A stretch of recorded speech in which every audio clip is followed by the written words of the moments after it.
most people need to be encouraged. Yes, you should write great songs that are going to be commercial, but also to reach out to the songwriting industry and be like, this is who I am. Do you have songs that fit me? Because I want to be a hit superstar. Mm-hmm. What are your thoughts on that?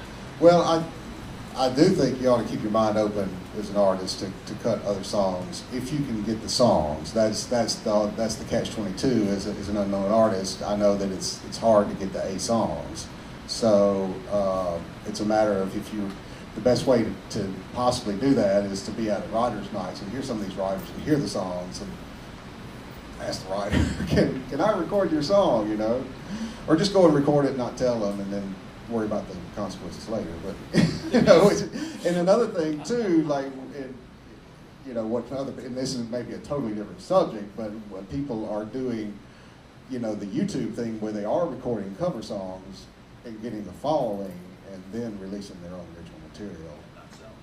Huh? And not sell. Yeah. The B side of that question is, as a label head, do you think that they want to hear either like the artists record great songs to be signed, or that they want to hear the artist's original material to be signed? I think they just want the great material. You know, they do like, but they do like. They don't. Yeah.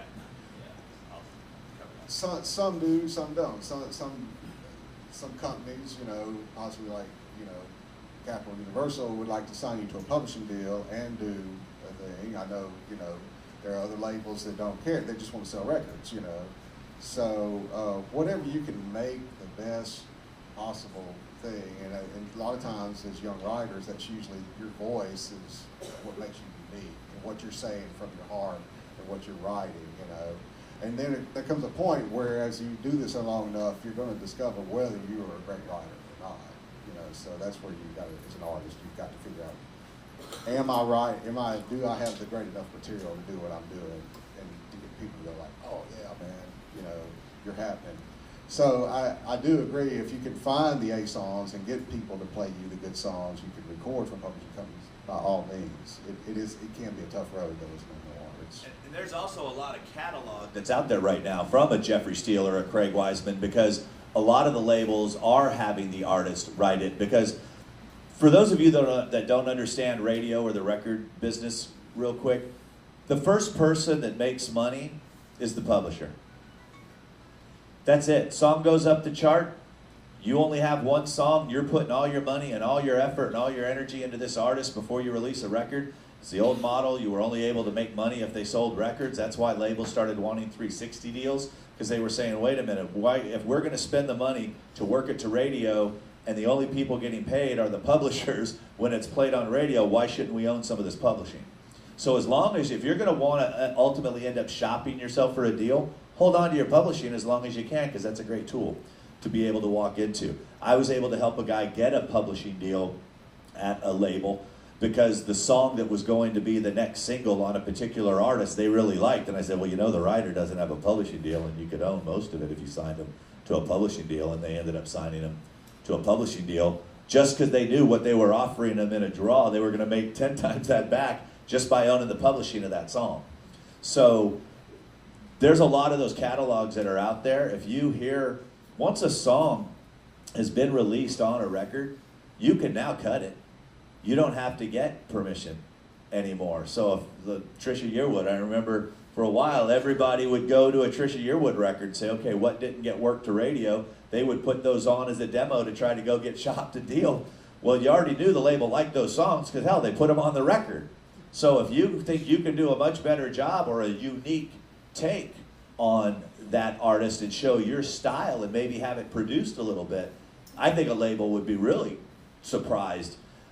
And I refer a lot to Scott Borchetta because I worked with him a lot and I know what he wants, but he's always like the best song wins. I mean, yeah, he owned all of Jack Ingram's publishing, but Jack's biggest hits weren't Jack's, you know, and that's the thing, is they know that if they can go build you a star and make you a star where they don't care where the music comes, they'll get it later. Now they're going to share in your t-shirt sales, your touring, your sponsorships, your endorsement, your publishing and everything else, and there's a lot of those relationships coming up.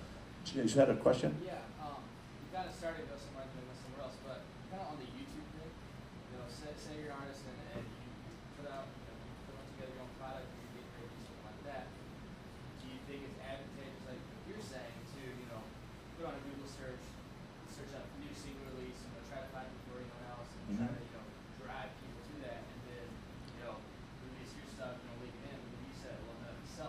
Well, here's the problem, is that unless you decide to build a relationship with these people online, they're not searching for you. They found you because they were searching for the person singing that hit song. So you now have to take that opportunity to build that relationship. There's a gal by the name of Tiffany Alvord. Tiffany's supposedly one of the biggest YouTube people in the world, and she did all this stuff with Taylor Swift songs, basically. But every time Tiffany would put out a record, she would sell about 700 copies.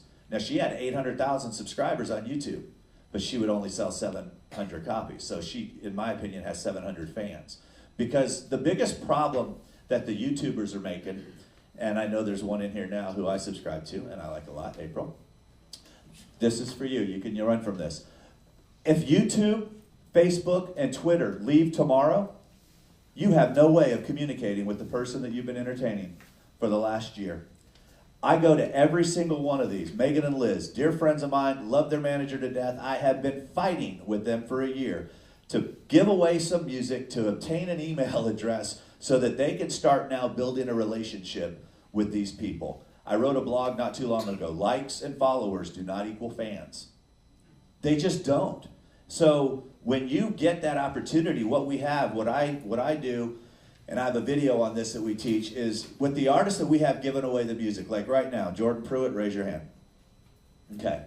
Some of you might know Jordan. Jordan was a Disney kid for a long time. She toured with the Cheetah Girls. She was out with the Jonas Brothers. She was signed to a major record deal. She recently just made it to the battle rounds on Team Christina. I've known Jordan for a long time, been a fan of hers, and we got to talking before we knew the episode of The Voice was going to air. Because when you're on the show, people are talking about you. When you leave, you want to think that they're going to be talking about you, but they're not. They just picked their new favorite that they're rooting for. So I was able to get with Jordan, and I said, look, why don't we do this? The rules, and Cora was on the X Factor. We did the same thing. The rules are you can't sell music and do YouTube videos and all those things. It didn't say anything about giving it away. So we went and got some of her old work tapes and demos, and we put a splash page up with a beautiful picture of her, with a link to her Facebook and a link to her Twitter, and it said for 7 free songs and exclusive access, click here. She was on 3 episodes about that. It didn't have, like everybody else, it didn't show her Twitter at that point. It didn't show her website like they did for everybody else. But people were searching her, and what she was doing was busting her ass on the chat rooms, on the show, going, hey, watching the show, who do you guys like? And it's at Jordan's blog. Oh, I'm going to follow at Jordan's blog. She's got over 100,000 Twitter followers. We were able to capture over 4,000 email addresses, and she took advantage of the opportunity that was presented to her. And now she'll go. I remember we had this, and I hope this doesn't mesh. She's a Twitter freak. She didn't quite understand Facebook, but it was there. And I said, listen, you can't build a relationship in 140 characters. It's just not humanly possible. So I said, why don't you go over to your Facebook page and carry on conversation? She's like, okay, how do I do it? I said, just tweet, I'm going over to my Facebook page. She goes, hey guys, going over to my Facebook page. Went over to her Facebook page. All of a sudden, how many, you get 10 comments, 13 comments. She's got over 400 comments because it's question, question, answered by Jordan. Question, question, answered by Jordan. They all started tweeting each other. Hey, get to her Facebook page. She's over there. So every week now, she's doing these Facebook chats with these people, and now we're able to take them into a buy mode. Now we're able to sit there and say, we gave you 7 free songs, we've given you our time, we've given you our attention, and next week we're launching her group. They call themselves the Crusaders. So she's Pruitt, Jordan Pruitt, Crusaders. Pretty catchy. So the Crusaders are now this very vocal group of people that want to tell everybody else how cool she is that she actually hangs out on her Facebook page. I can go to any major label artist in this town and let you know that the publicity department just did that Facebook or just did that tweet, because it's usually, check out me tonight on GAC. Hey, vote for me, I'm nominated for this. Hey, buy for me, I've got this. You know what, screw you. Why don't you come talk to me for a little bit and then we'll have a conversation. Well, that's what she's doing, because that's what we've been focusing on and building. So as you're on YouTube, on all of her videos now, if she's doing a cover, if she's doing an original, it says for 7 free songs, click here. Well, if they like your interpretation of that song and the first thing you're doing is giving them a chance to get that music, click. Mostly what we write, hi, I'm Rick, and I recorded this song after, finding this girl and da-da-da-da-da-da-da. We don't care about that description, they're there. They don't need to know what's there. Google actually wants to know what's there. So we teach in our program how to write real crafty little things down in there so the little spiders on Google go find it. So that's what we try to encourage, is that if you've captured them by however it is, whether it's April's doing a cover song, Tyler Ward does it the best. He'll lure you in with cover songs and he's a badass, but the first 9 videos you see on his YouTube page are him. So now, and this guy, he doesn't need a record deal. He turns them down every day, practically. He tours Europe. He tours all over the world because he went and he built this following, but he stayed consistent with what he did. That's the same thing I encourage you to do. Don't just start it. It's like have a Twitter, a Facebook, and a YouTube. That's all you need right now.